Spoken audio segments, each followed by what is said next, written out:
Hello दोस्तों, स्वागत है आपका टॉपेट की एक और वीडियो में। मैं हूं लिप्सिन और आज हम बात करेंगे नोबेल पुरस्कारों की। इस पुरस्कार का इतिहास शुरू होता है सन 1895 से, जब स्वीडन के प्रसिद्ध वैज्ञानिक अल्फ्रेड नोबेल ने अपनी वसीयत में इसके बारे में लिखा था।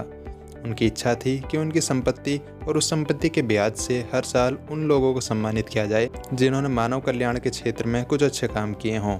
अल्फ्रेड नोबेल एक जाने माने वैज्ञानिक थे और उन्होंने डायनामाइट का आविष्कार किया था। डायनामाइट के अलावा उनके नाम 355 और आविष्कार भी हैं। सन 1901 से फिजिक्स, केमिस्ट्री, मेडिसिन, शांति और साहित्य के क्षेत्र में नोबेल पुरस्कार दिए जाते हैं। सन 1968 में इनमें अर्थशास्त्र को भी जोड़ दिया गया और सन 1969 में पहली बार अर्थशास्त्र के क्षेत्र में नोबेल पुरस्कार दिया गया।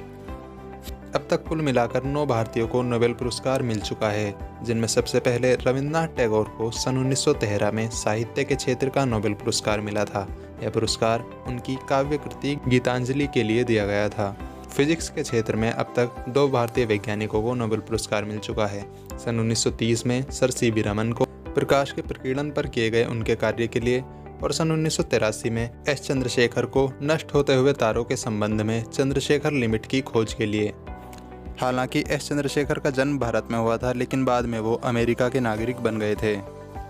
इसी तरह मेडिसिन के क्षेत्र में नोबेल पुरस्कार पाने वाले डॉक्टर हरगोविंद खुराना का जन्म भी भारत में हुआ था। सन 1968 में डॉक्टर खुराना को प्रयोगशाला में जीन के कृत्रिम संश्लेषण के लिए चिकित्सा के क्षेत्र में नोबेल पुरस्कार मिला था।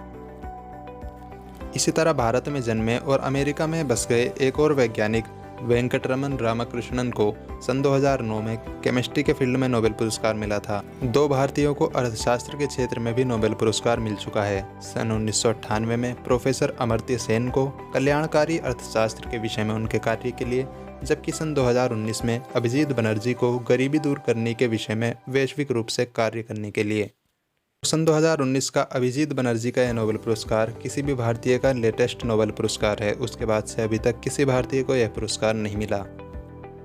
शांति के क्षेत्र में भी 2 भारतीयों को नोबेल पुरस्कार दिया जा चुका है। सन 1979 में मदर टेरेसा को और सन 2014 में कैलाश सत्यार्थी को बच्चों की शिक्षा और उनके शोषण के विरुद्ध कार्य करने के लिए नोबेल पुरस्कार दिया गया था।